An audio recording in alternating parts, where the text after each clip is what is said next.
उत्तर प्रदेश में स्कूल खोलने की तैयारी, माता पिता से मांगी गई सहमति। आपको बता दें, कोरोना के कारण बंद चल रहे माध्यमिक स्कूलों को खोलने की कवायद एक बार फिर से शुरू हो गई है।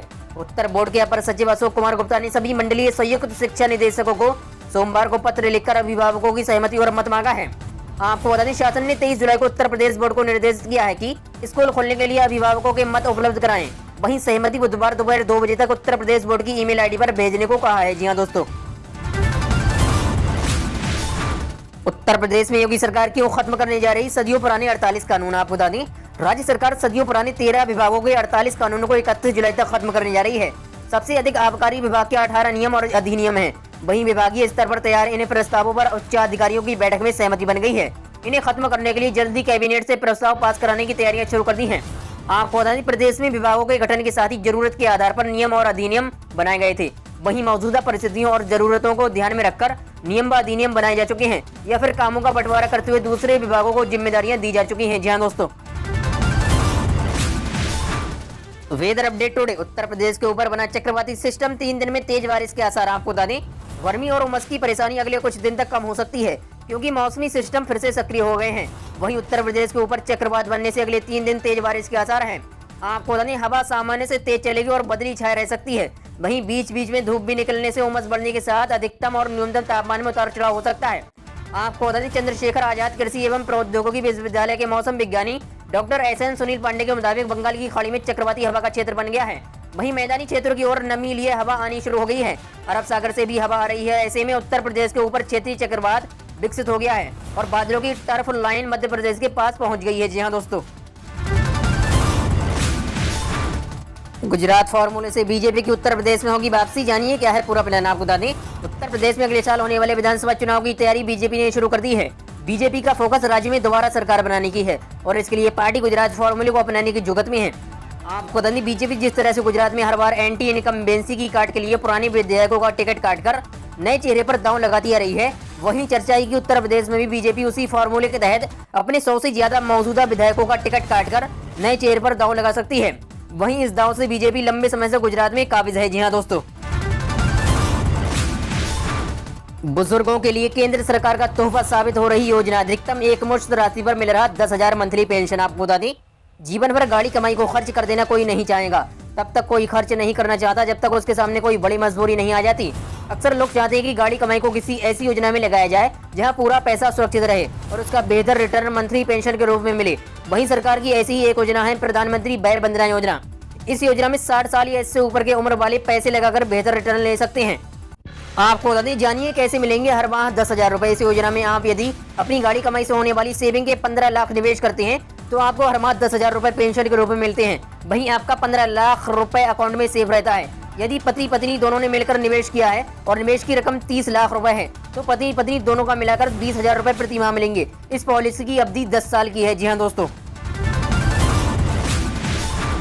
पोर्नोग्राफी मामले में शिल्पा शेट्टी के पति राज कुंद्रा को 14 दिनों की जेल कस्टडी में भेजा गया। आपको बता दें, पोर्नोग्राफी मामले में अभिनेत्री शिल्पा शेट्टी के पति राज कुंद्रा को 14 दिनों की जेल कस्टडी में भेज दिया गया है।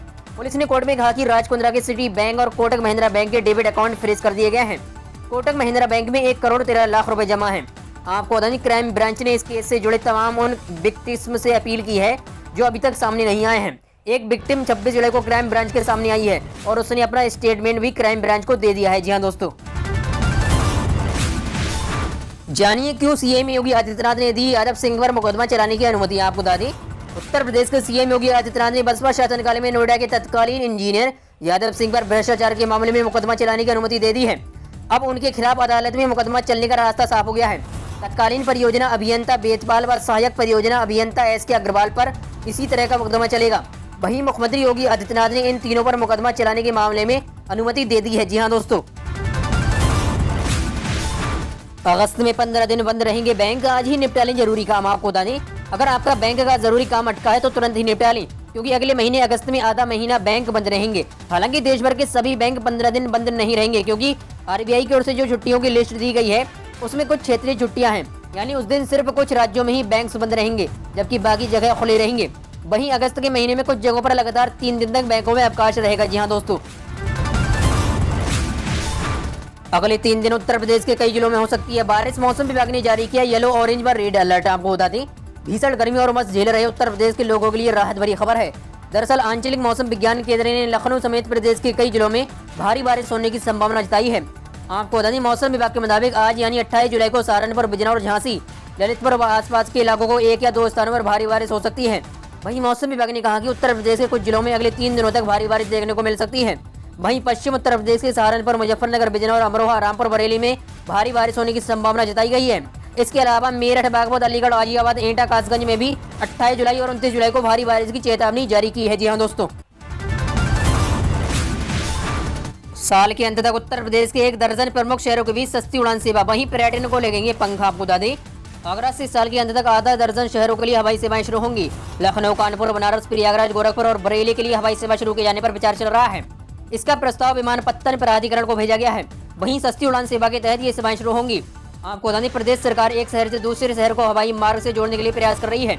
इसी के तहत RCS योजना के तहत इन शहरों के बीच हवाई सेवाएं शुरू की जानी है। वहीं साल के अंत तक इन शहरों को एक दूसरे शहर से हवाई मार्ग से जोड़ने की योजना तैयारी की जा रही है। वहीं इसका प्रस्ताव भी विमानन कंपनियों ने विमानपत्तन प्राधिकरण के पास भेजा है। जी हाँ दोस्तों, बिहार, उड़ीसा के बीच बहाल होगी बस सेवा। छत्तीसगढ़, बंगाल, उत्तर प्रदेश और झारखंड के लिए भी कई जिलों से चलेंगी बसें। आपको बता दें, बिहार से उड़ीसा के बीच अब बस यात्रा की भी शुरुआत होने जा रही है। परिवहन विभाग ने बिहार और उड़ीसा के बीच 11 रूट तय कर दिए हैं। इसके परमिट के लिए भी आवेदन की प्रक्रिया भी शुरू हो गई है। वहीं अब बिहार के अलग अलग शहरों से झारखंड व उत्तर प्रदेश के लिए भी नए रूट पर बस सेवा शुरू किए जाने की तैयारियों में विभाग जुट गया है। वहीं दैनिक जागरण के अनुसार बिहार से उड़ीसा के बीच बस से सफर की तैयारी में परिवहन विभाग जुट चुका है। वहीं उड़ीसा की राजधानी भुवनेश्वर समेत राउरकेला, बालासोर व अन्य शहर व बिहार से बस सेवा के माध्यम से जुड़ेंगे। इसके साथ ही बिहार के अलग अलग शहरों से झारखंड के 200 नए रूटों पर भी बस सेवा का विस्तार किया जाना है। जी हाँ दोस्तों, भवानी देवी ने हारने के बाद मांगी देश से माफी। पीएम मोदी की बात ने जीता दिल। आपको बता दें, पीएम नरेंद्र मोदी ने टोक्यो ओलंपिक में दूसरे दौर से बाहर होने के बावजूद इतिहास रचने वाली भारतीय तलवारबाज CA भवानी देवी की हौसला अफजाई करते हुए कहा कि देश को उनके योगदान पर गर्व है। प्रधानमंत्री मोदी ने भवानी के ट्वीट को रिट्वीट करते हुए कहा कि आपने अपना सर्वश्रेष्ठ प्रदर्शन किया और यही मायने रखता है। उन्होंने आगे लिखा कि हार और जीत जीवन का अंग है। भारत को आपके योगदान पर गर्व है। आप हमारे नागरिकों के लिए प्रेरणा स्रोत हैं। इससे पहले भवानी ने ट्वीट किया था कि मैंने अपनी ओर से पूरा प्रयास किया, लेकिन दूसरा मुकाबला जीत नहीं सकी। जी हाँ दोस्तों,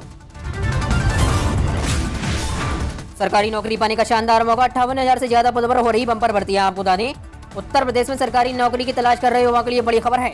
उत्तर प्रदेश की योगी सरकार ने उत्तर प्रदेश में 58,000 से ज्यादा ग्राम पंचायतों के लिए बहाली निकाली है, जिसमें युवा पंचायत सहायक, अकाउंटेंट कम डाटा एंट्री ऑपरेटर की भर्ती के लिए अप्लाई कर सकते हैं। वहीं सबसे खास बात यह है कि अभ्यर्थियों के 10वीं और 12वीं में आए अंकों के आधार पर नियुक्ति की जाएगी, यानी जिसकी मेरिट ज्यादा होगी उसकी नियुक्ति होगी। जी हाँ दोस्तों, केंद्रीय कर्मचारियों के लिए खुशखबरी। 17 से 28% बढ़ने के बाद फिर से इतना बढ़ेगा DA। आपको बता दें, महंगाई भत्ते और हाउस रेंट अलाउंस में बढ़ोतरी के बाद केंद्रीय कर्मचारियों के लिए एक और खुशखबरी आ रही है। केंद्रीय कर्मचारियों की सैलरी में एक बार फिर बढ़ोतरी हो सकती है। खबरें आ रही हैं कि जल्दी केंद्रीय कर्मचारियों के महंगाई भत्ते में एक बार फिर बढ़ोतरी होगी।